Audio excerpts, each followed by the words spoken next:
Et donc aujourd'hui, je suis là pour vous parler du harcèlement scolaire. Donc harcèlement scolaire qui est basé entre autres sur les projets de recherche-action de l'Université de Montseno, donc là où j'ai suivi le cursus de soutien à la parentalité. Donc au niveau du harcèlement scolaire, moi, mon intervention elle est principalement dans les écoles. On met des projets en place au niveau du harcèlement scolaire, mais je le rencontre également dans le décrochage puisqu'il y a des corrélations qui sont importantes à ce niveau-là. Donc ce que je vous propose, qu'on a à peu près une demi-heure, c'est de passer le PowerPoint en revue. Après, il y aura 10 minutes de questions. Donc si vous avez des questions, vous les gardez pour la fin ou pour une question plus individuelle si vous avez envie par la suite, puisqu'on est là jusqu'à 10, 11 heures, on va. Ça devait pas dire. Ça, je le passe. Voilà. On n'a pas encore bu, nous on est juste au début. Donc voilà. Donc l'idée c'est quoi? C'est de définir le harcèlement et de voir comment on pourra l'identifier, notamment soit en tant que parent ou en tant que médecin, puisque les symptômes peuvent être identifiés de cette manière-là, et de voir comment on peut y réagir de manière succincte, puisqu'en une demi-heure, il faut aller à l'essentiel. Je passe ma présentation. Donc, je vais commencer par une introduction qui me semble importante et je vais l'illustrer par un feuilleton que je pense qu'on connaît tous, parce qu'on est à peu près de générations qui l'ont connu, qui est La Petite Maison dans la Prairie. Je pense que tout le monde l'a vu, avec le beau générique, avec la famille qui court dans l'herbe, et où on voit une famille unie, et une famille qui vit dans un village où chacun a un rôle, et où chaque rôle dans le village est important pour la survie du village. Et où, dès qu'il y a un problème, tout le monde se met ensemble et on y travaille. Donc c'est un peu, je vais dire, l'image de la famille idéale des générations précédentes, et qui est une famille qui est vraiment portée vers l'intérêt collectif. Pourquoi? Parce que à cette époque-là, il était nécessaire que tout le monde soit dans l'intérêt du village, tout le monde dans l'intérêt de la famille, pour une question de survie. Aujourd'hui, on n'est plus dans la même génération, et donc on a quelque part, au niveau de la postmodernité, un intérêt qui devient beaucoup plus individualiste, même si je suis convaincue qu'il y a encore beaucoup d'intérêts collectifs qui existent dans nos sociétés. Néanmoins, on va plus vers quelque chose d'individuel. Ce qu'on voit aussi dans La Petite Maison dans la Prairie, c'est la structure éducationnelle très verticale, basée uniquement sur l'autorité, ou très fort sur l'autorité, même si dans La Petite Maison dans la Prairie, c'est assez bienveillant, on va dire. Mais si on prend l'image, par exemple, de l'institutrice de La Petite Maison dans la Prairie, elle est très, très imposante. Il y a des uniformes, il y a tout un contexte qui fait qu'on est vraiment dans l'imposition de l'autorité. Aujourd'hui, dans nos sociétés qui sont un peu pédocentrées, la structure verticale a pris un coup dans l'aile d'une certaine manière, et on va plus vers une structure horizontale où on discute avec les enfants, où on les prend en compte, et c'est très positif aussi. Mais je pense que les parents, comme les profs qu'on rencontre, se posent aussi beaucoup la question de c'est quoi l'autorité pour moi? Qu'est-ce que je peux encore imposer? Qu'est-ce que je peux pas? Qu'est-ce que j'ai envie? Et donc on se retrouve avec toute une série de questions qui ne se posaient pas il y a 40 ans. En tout cas, beaucoup moins qu'aujourd'hui. L'autre contexte, et on le voit tous les jours à la télé, simplement, c'est la société de la performance. Je ne sais pas si vous allez parfois sur MTV, il y a des émissions type Ridiculous, je ne sais pas si certains d'entre vous connaissent, où on met en scène, par exemple, des personnes qui sont en situation de honte, donc qui chutent, qui font des choses un peu dangereuses en général, et l'objectif est qu'on a vu la séquence, tout le monde rigole. Donc on est vraiment dans la culture de la honte. Et on pourrait le voir, peut-être quelque chose que vous connaissez plus, qui est Dr House, où là aussi on est un peu dans une société de l'humiliation, quelque part avec un expert tout puissant qui peut tout se permettre du fait qu'il a la connaissance. Et donc cette société de la performance qu'on voit beaucoup dans les émissions de télé, quelque part elle a un impact sur nos jeunes aussi. Si on regarde la Nouvelle Star, The Voice, tout ce qui passe aujourd'hui, c'est vraiment quelque chose qui est important dans nos sociétés d'aujourd'hui. Et ça explique entre autres, pas que, mais en tout cas en partie, la différenciation au niveau du harcèlement qu'il y a aujourd'hui chez nous. Donc ce que je vais faire, je vais vous montrer un petit film sur le harcèlement qui a été fait par l'Éducation nationale en France. Et l'objectif, c'est que vous puissiez vous le regarder et essayer de réfléchir à qu'est-ce que vous ressentez par rapport à ces trois personnages, ces trois types de personnages qui se croisent. Et de voir un peu comment vous vous sentez quand vous voyez ça. Donc en termes de sentiments, en termes de pensée, essayez vraiment de rentrer en vous et de voir ce qui se passe pour vous.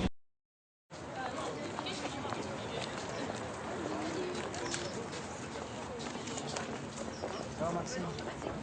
Ça va? Qu'est-ce que tu fais là? C'est quel jour on est aujourd'hui? On est quel jour aujourd'hui? Prends ton sac. On est lundi. Et lundi c'est le jour des claques. T'es au courant de ça? T'inquiète pas, reste là, oh. Si je te le rends pas, tu vas faire quoi? Hein? Qu'est-ce que tu vas faire? Vas-y, arrêtez là. Quoi, arrêter? Arrêter quoi? Reste tranquille là. Regarde, il est juste là. Viens le récupérer. Tranquille.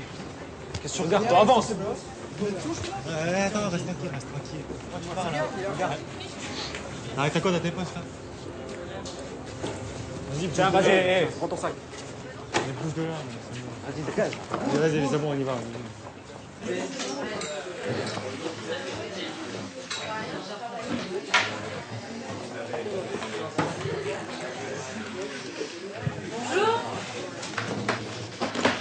Bonjour. Je n'ai pas accompli cet acte, donc, s'il vous plaît, je suis innocent. Chut, s'il vous plaît. Un deuxième exemple. Je me souviens de cette aventure comme si c'était hier. Mais cet événement... Non mais ça va pas, Maxime! C'est pas moi! Tu prends tes affaires et tu viens au premier rang. Dépêche-toi.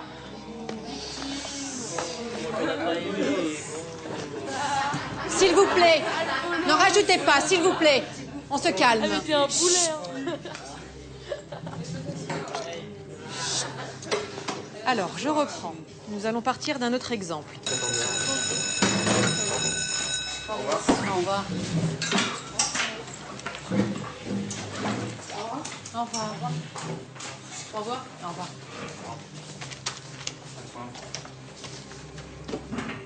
Madame? Ça va, c'est pas comme si on l'avait boxé non plus. Un enfant sur 10 est victime de harcèlement à l'école. Ces actes peuvent avoir de sérieuses conséquences. Perte de confiance, troubles psychologiques, dépression et même conduite suicidaire. Avant qu'il n'en garde des traces à vie, agissons.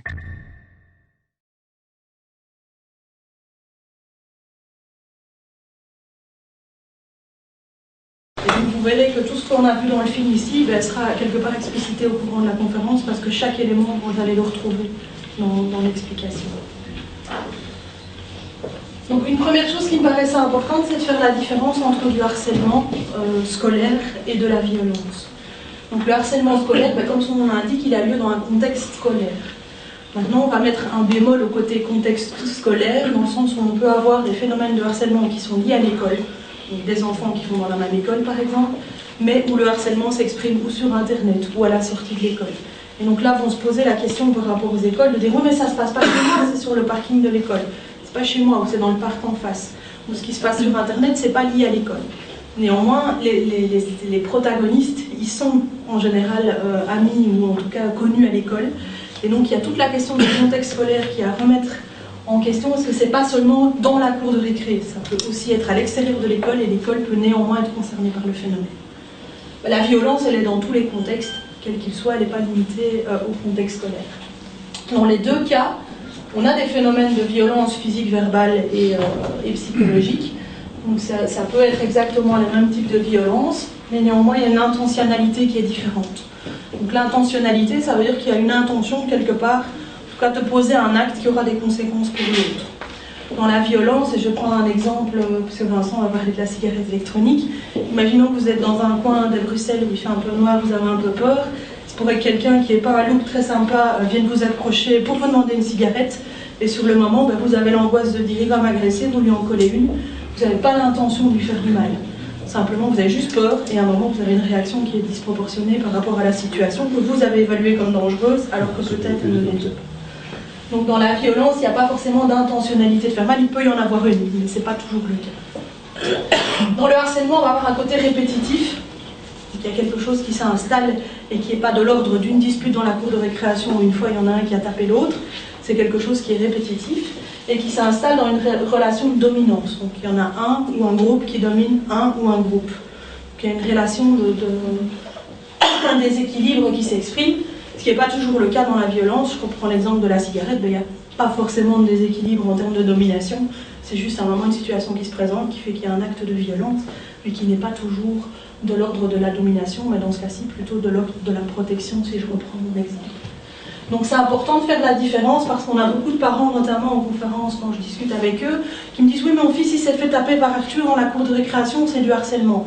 Non, si son fils se fait taper une fois dans la cour, ça ne veut pas dire que ce n'est pas important, mais c'est pas du harcèlement. Le harcèlement ça suppose une répétition. Et c'est vraiment essentiel de le voir comme ça, et ça suppose un rapport de domination également entre les enfants. J'ai pris quelques exemples de harcèlement, et je ne sais pas si vous l'avez vu hier, il y a une émission sur la RTBF justement sur le cyberharcèlement, donc il y a quelques éléments qui reviennent. Donc ce que vous avez vu, c'est ce qu'on appelle dans la littérature le bullying, qui est des attaques répétées, je veux dire qui sont systématiques, mais qui ne sont qu'un aspect quelque part du harcèlement. D'autres aspects, c'est ce qu'on va appeler, ce que nous on a connu beaucoup petit, c'est plus le côté tête de turc, comme on l'appelle, qui est devenu mobbing aujourd'hui, qui est quelqu'un qui a... Non, c'est le passage à l'anglais qui m'a qui est devenu, oui. On va faire comme en France bientôt, tu vois. Et donc tête de turc, c'est un peu celui qui a des lunettes, celui qui est louche, celui qui est trop gros, celui qui est trop petit, un peu tout ce qu'on a, tout ce qui existe depuis la nuit des temps quelque part. Le troisième qui est la question des rumeurs et qui prend tout son sens également avec le cyberharcèlement. Une quatrième sorte qui peut être le racket, qui est là vraiment une question d'agression et de je veux obtenir quelque chose de toi et pour ça j'utilise la violence. Et on se rend compte que le racket forcément est répétitif. C'est pas juste une fois je te pique ton portefeuille ou mon portable, c'est vraiment de manière répétitive. Le dernier point, et moi toujours un thé, j'ai corrigé 2 fois, c'est le sexting ou la sextorsion, et là c'est vraiment lié au cyberharcèlement. Donc les jeunes aujourd'hui se mettent en scène sur internet en envoyant des photos à caractère sexuel. Donc il y a des moments où on peut le faire et où quelque part ça a un peu d'impact parce que la photo n'est pas diffusée. Néanmoins quand on passe au niveau supérieur et où la photo est diffusée, on a souvent beaucoup de difficultés à contrôler le phénomène sur internet. La sextorsion qui est aussi existante, qui est l'idée qu'à nouveau on a une photo de nu où on peut identifier une personne et on va l'extorquer soit de l'argent, soit d'autres choses via cette photo en disant si tu me donnes pas ça, je vais la publier. Et là tu te débrouilles. Donc c'est qu'une idée, quelques courants je vais dire qui existent, il y en a plein d'autres, on pourra en parler pendant des années presque. Donc il y a aussi d'autres choses qui existent, mais c'est en tout cas ceux qui sont répertoriés le plus souvent. Ce que moi je considère, et c'est mon avis, c'est que le cyberharcèlement en général, il agit comme caisse de résonance, parce qu'on voit dans les études que les victimes et les harceleurs de la vie quotidienne se retrouvent dans une grosse majorité des cas dans la vie sur Internet. Donc il y a quelque part une similarité. Si vous êtes victime ou harceleur dans la vie réelle, il y a de fortes probabilités que vous le soyez également sur Internet. Ça agit aussi comme caisse de résonance. Pourquoi ? Parce qu'il n'y a plus d'espace de sécurité comme avant. Donc avant, on rentrait de l'école, on était chez soi, au calme, on pouvait avoir ses activités. Il n'y avait pas cette pollution de l'école à la maison. Aujourd'hui, avec le smartphone, la tablette, le PC, une fois que vous êtes victime de rumeurs, vous rentrez chez vous, la rumeur ne s'arrête pas. Elle continue à vous poursuivre, et donc quelque part, vous pouvez être dans une situation de harcèlement qui est de 24 heures sur 24 sans avoir de pause. Et donc ça amplifie encore le phénomène. Qu'est-ce qui est différent par contre au niveau du cyberharcèlement, si je reprends la définition, c'est le concept de répétition. Donc on va moins parler de répétition au niveau du cyberharcèlement, on va plus parler de dissémination. Donc c'est-à-dire que si votre photo vous la publiez, qu'à un moment Internet c'est viral, je pense que tout le monde le sait maintenant, et que vous avez votre photo qui est diffusée dans tous vos cercles d'amis, voire qui se retrouve pour des raisons XY, comme on a connu certains cas, au vu et au su de près de tout le monde, puisqu'il y a eu des vidéos notamment qui ont été vues à plus de 10 millions de reprises, par exemple, sur des gens qui ne vous connaissent même pas. Donc on voit très bien le côté dissémination qui est complètement exponentiel et qu'on ne peut pas contrôler. La deuxième chose qui aggrave aussi la difficulté, c'est l'anonymat. Donc quand vous êtes harcelé, vous savez qui vous harcèle. Quelque part, vous savez. Quand vous êtes sur Internet, sachant que n'importe qui peut prendre n'importe quel pseudo, il arrive souvent que vous ne sachiez pas. Alors que les études prouvent qu'encore une fois, dans plus de la majorité des cas, c'est quelqu'un que vous connaissez, mais vous ne savez pas qui c'est. Et donc ça ajoute à l'angoisse quelque part du harcèlement, c'est qu'en plus, non seulement on est harcelé, mais on se sent encore plus impuissant puisqu'on ne sait pas à qui on peut entre guillemets, attribuer les faits. Et donc dans ce cadre-là, forcément, ça mine quelque part les espaces de bien-être des jeunes de manière générale. Vous l'avez sûrement vu dans le film, donc il y a 4 acteurs, les victimes, les harceleurs, et on a le troisième qui sont les non-impliqués. Donc on voit ce jeune homme qui erre un peu et qui se dit je suis pas à l'aise avec ça mais je réagis pas, ou je sais pas très bien comment. Donc c'est ce qu'on va appeler quelqu'un qui est non-impliqué. Par contre, on a aussi des gens qui passent du statut d'agresseur au statut de victime, et qui pourraient jouer les deux rôles selon les situations de harcèlement dans lesquelles ils sont impliqués. Et donc on voit au niveau des chiffres, c'est une étude de Benoît Galland de l'UCL, on a à peu près 14% de harceleurs pour 16% de victimes, 65% de non-impliqués et 5% qui sont à la fois harceleurs et victimes. Donc, excusez-moi, il n'y a jamais de sauveur, c'est que dans les films ça. Non, c'est ce qu'on va appeler les non-impliqués, et c'est justement sur eux qu'on va jouer quand on fait les politiques de prévention. Heureusement. Il y en a un qui se reconnaît. Donc c'est justement sur eux parce qu'ils ont tout leur rôle à jouer, et on le voit dans le film, le jeune homme il a envie de réagir, mais pour des raisons qui sont les siennes, il n'ose pas ou il ne sait pas. Et donc c'est sûrement un public qui n'est pas à négliger, parce que c'est lui aussi qui va pouvoir porter le changement. Et donc si on regarde les chiffres, on est à un taux relativement important de 35% de gens, d'élèves qui sont impliqués. Donc si on prend le 1 sur 10, c'est un peu plus élevé, sachant que cette étude est faite de la 6e primaire à la 3e humanité. Vous voyez ici, 6e primaire à 3e humanité en Belgique, et elle date d'il y a un an ou deux.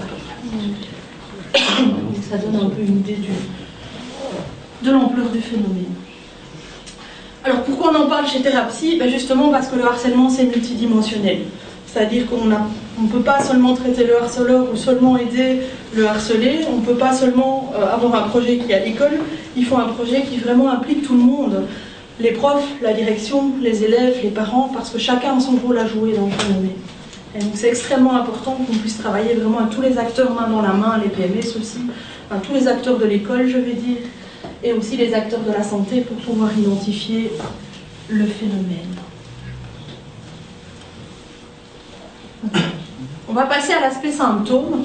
Donc, la difficulté des symptômes de harcèlement, surtout à l'adolescence, c'est qu'il y en a beaucoup qui sont simplement des symptômes d'adolescence.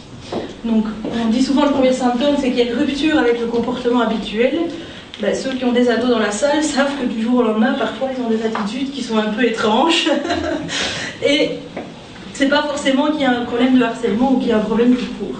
C'est aussi lié à leur recherche identitaire, à tout un tas de choses qui se vivent à ce moment-là et qui ne sont pas forcément liées au harcèlement.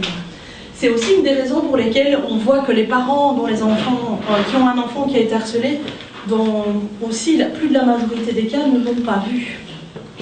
Et donc ce qui complique aussi leur suivi, parce que souvent quand ça explose, ben, ça a pris des dimensions très très importantes, merci.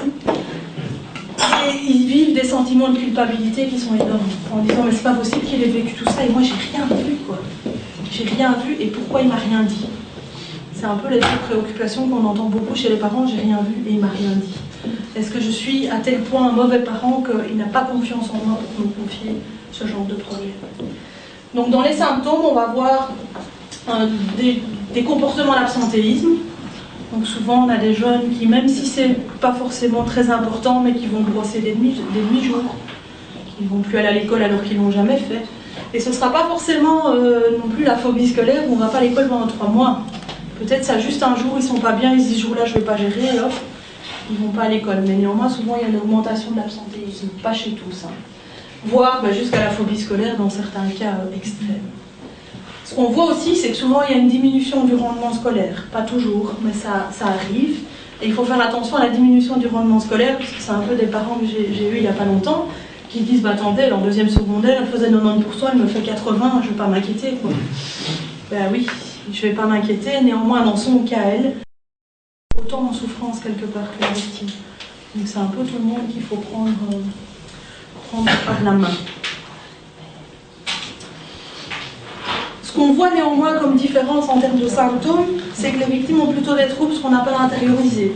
Donc tout ce qui est anxiété, dépression, des plaintes somatiques comme on l'a vu. Alors que les harceleurs ont plus souvent, encore une fois c'est pas systématique, des troubles extériorisés, donc des troubles de conduite, de la délinquance, des addictions, qui vont plus externaliser. Souvent on va avoir des problèmes avec l'école, d'adaptation scolaire, de comportement, donc de manière encore une fois pas systématique. Le groupe qui a le plus de difficultés, c'est celui qui vit les deux rôles. Donc on voit que toutes les études montrent que les agresseurs victimes ont beaucoup plus de difficultés psychologiques que les autres. C'est-à-dire qu'en termes d'estime de soi, ils ont des taux beaucoup plus bas. En termes de dépression, ils sont beaucoup plus souvent dépressifs. Ils ont des problèmes d'hyperactivité. Parfois, ils développent des troubles mentaux. Et c'est vraiment le groupe le plus à risque, je vais dire, au niveau du harcèlement et qui est aussi le plus difficile à détecter. Parce que dire qu'on joue les deux rôles, c'est déjà pas facile de dire qu'on en joue un, mais dire qu'on en joue deux, c'est encore d'une autre dimension. D'autant plus que quand les jeux se jouent dans les mêmes groupes, on passe d'agresseur à victime, et si on va se plaindre qu'on est victime, quelque part, il y a peut-être quelqu'un d'autre qui va se plaindre qu'il est lui aussi victime de la même personne, et donc là, on rentre dans des problématiques compliquées. J'ajoute les non-impliqués, parce que, comme on l'a vu, le jeune homme, il n'a pas l'air très à l'aise quand même dans le film, et donc ils vivent aussi des sentiments difficiles, même s'ils ne sont pas impliqués directement dans le phénomène. Et donc on travaille avec les groupes d'ados, on entend beaucoup, je ne sais pas quoi faire, j'ose pas, j'ai peur de me faire frapper, j'ai peur que ça m'arrive à moi. Et donc ils vivent quand même aussi des difficultés qui sont peut-être moins importantes, mais qui sont quand même existantes. Qu'est-ce qu'on conseille souvent aux parents, notamment quand ils viennent aux conférences? C'est d'être attentif aux symptômes, mais pas non plus d'en faire, je veux dire, un cheval de bataille et de paniquer chaque fois qu'il y a 5% de moyenne en moins, mais bien d'analyser, de voir la combinaison de tous les symptômes. C'est ça qui est important. Et quelque part, je pense que tous les parents, j'en ai pas rencontré d'autres, disent j'ai bien senti qu'il y avait un truc, mais je voyais bien qu'il y avait quelque chose, mais je ne sais pas quoi. Et donc souvent, on demande vraiment d'analyser les choses et de travailler en confiance avec votre médecin, le psychologue s'il est suivi, la logopède, enfin quelqu'un du milieu de la santé qui connaît un peu le phénomène et qui connaît l'enfant. Et il ne faut pas hésiter parfois à donner un coup de fil à son médecin traitant en disant voilà, moi je pense qu'il arrive ça à mon fils, est-ce que je peux venir en consultation chez toi? Et si tu veux, tu parles tout seul avec lui, il n'y a pas de souci, parce que pour l'enfant, c'est difficile de confier ça quand ses parents sont là parfois. C'est plus facile quand on est tout seul de l'exprimer si le lien de confiance est présent. Donc il ne faut pas hésiter non plus en tant que médecin parfois à dire est-ce que je pourrais parler à l'ado ou à l'enfant seul? Parce que souvent, moi c'est quand je les vois seuls qu'ils me disent oh, vous saviez, il m'arrive tout ça et ils vident tout leur sac une fois que la confiance est installée. Alors que quand le parent est là, on a peur de lui faire mal. Si c'est une rumeur, on a peur de qu'est-ce qu'il va penser de moi. Dans les jeunes filles, notamment sur les rumeurs sexuelles, oui, mais si on a dit à mon père que tout le monde dit que je suis une salope et que je coupe avec tout le monde, ça va être chaud à la maison. Et donc il y a tout ça qui se met en place et qui fait que parler quand le parent est là, on n'a pas envie, quoi. Et quelque part on les comprend. Je suis pas sûre qu'on aura envie que nos parents sachent ce genre de choses non plus. Donc c'est vraiment important de travailler en confiance avec le médecin ou avec le PMS, enfin avec des personnes qui sont des acteurs de la santé et qui maîtrisent le phénomène. Et d'amener quelque part l'enfant à se confier en se basant sur des symptômes. Donc on a vu qu'il y avait de l'absentéisme, on a une baisse de rendement. On peut partir, je veux dire, de quelque part ces symptômes-là pour dire, ben voilà, tes parents ils disent que ton rendement scolaire est moins bon, ben, qu'est-ce que tu en penses? Tu trouves que c'est plus difficile? Comment ça se passe pour toi? Comment d'établir le dialogue sur cette base-là? Il est important aussi, bien que la confidentialité soit essentielle, je pense dans ces phénomènes-là, de aussi pouvoir expliquer à l'enfant, je comprends bien que tu n'aies pas envie d'en parler à tes parents, mais néanmoins, moi, c'est ma responsabilité à moi, quand tu es en danger, de pouvoir leur expliquer qu'on cherche des solutions à ton problème.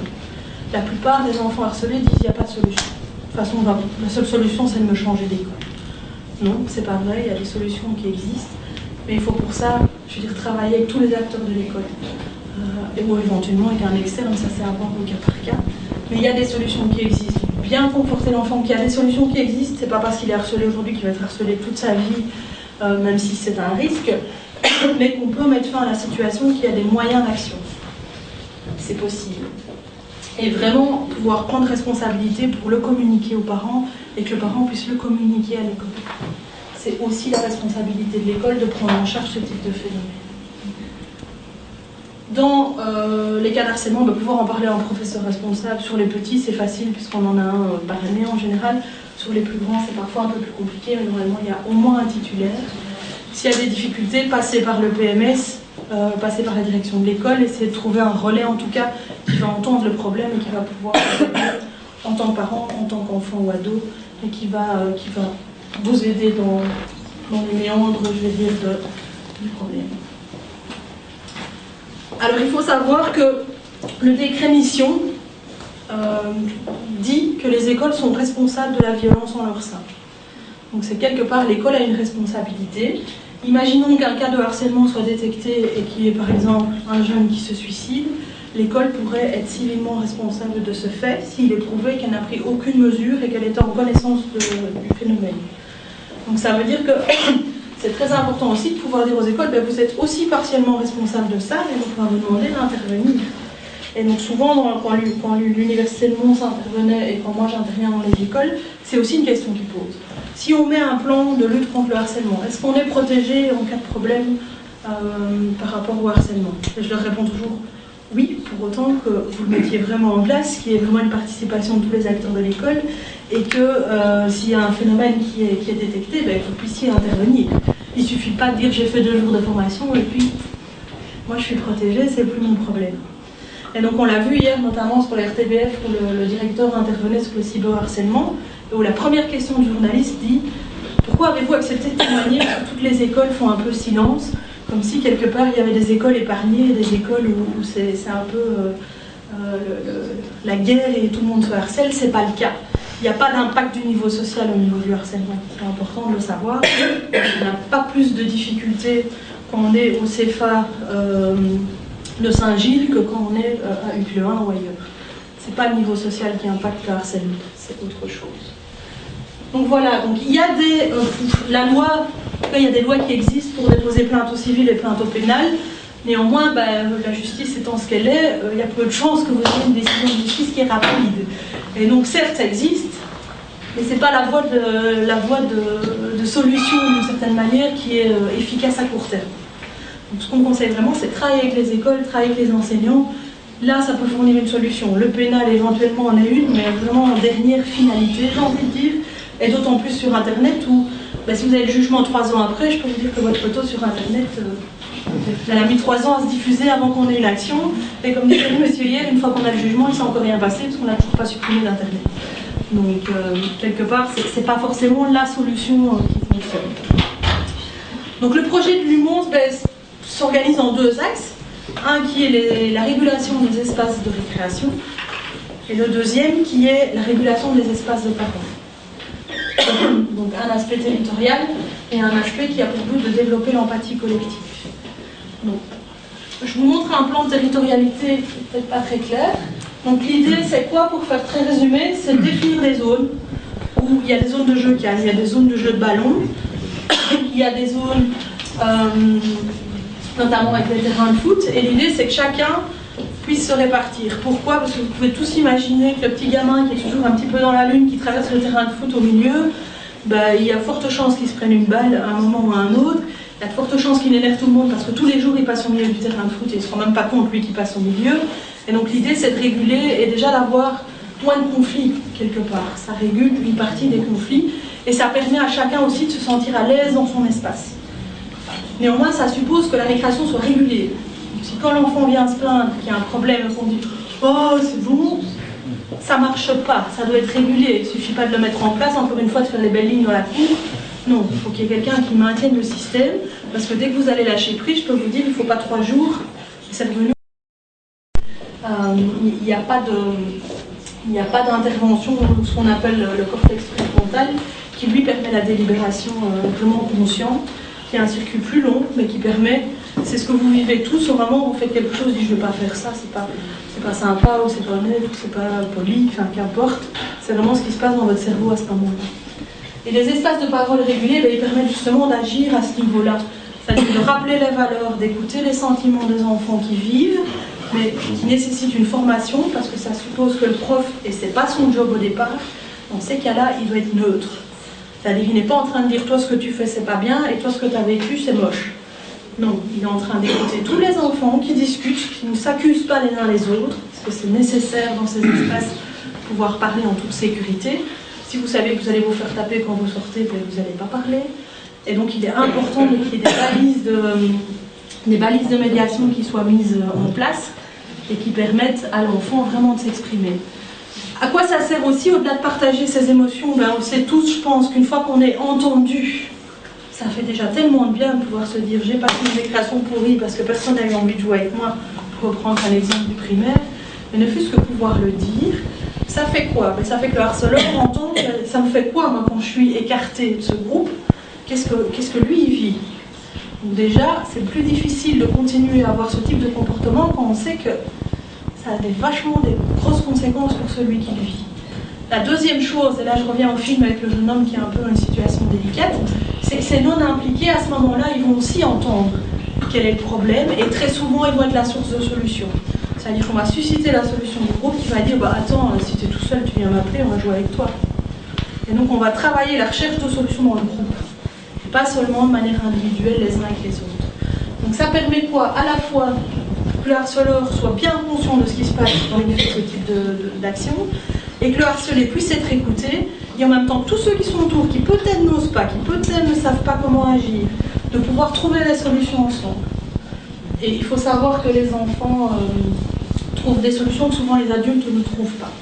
Et plus ils sont petits, plus leur créativité est énorme, et plus ils trouvent des choses extraordinaires.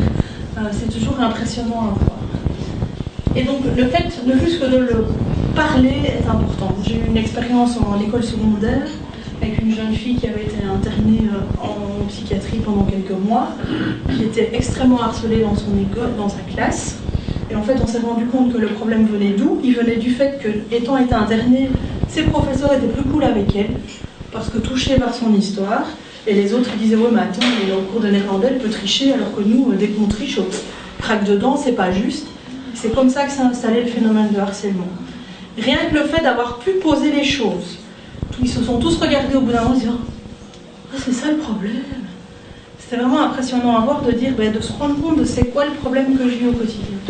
Et à partir de là, tout ne se résout pas, mais à partir de là, on peut travailler avec les professeurs aussi sur leur positionnement et d'expliquer qu'il y a une justice, c'est pas parce qu'on a des problèmes que forcément il y a des choses qu'on autorise ou pas. Je veux dire, tricher, quelque part, c'est une règle qui n'est pas négociable au niveau de l'école, qu'on soit malade ou pas malade. Et donc voilà, c'est dire que ça peut se passer très rapidement aussi et qu'on voit des impacts justement à très court terme. Je vous ai mis une dernière image qui provient de la CNV, qui, je ne sais pas s'il y en a certains qui connaissent, qui parle du chacal et de la girafe. Donc le chacal étant celui qui quelque part pourrait être un harceleur, mais pas forcément, et donc qui crie de plus en plus fort, qui crie et qui crie et qui crie, et tant qu'il n'est pas entendu, il continue à crier. Et je pense que c'est ça la base du groupe de parole régulé, c'est d'être entendu, d'être écouté et de pouvoir chercher une solution à son problème. Et c'est vraiment l'essentiel, je vais dire, dans le cadre du harcèlement, c'est de pouvoir se dire, il y a des solutions. Ça permet quoi aussi? Ça permet de limiter, entre autres, tout ce qui est conflit, tout ce qui est possibilité de suicide aussi, puisque c'est important, et donc de libérer quelque part des espaces de liberté et de sécurité pour les enfants et pour les adultes. 30. Voilà.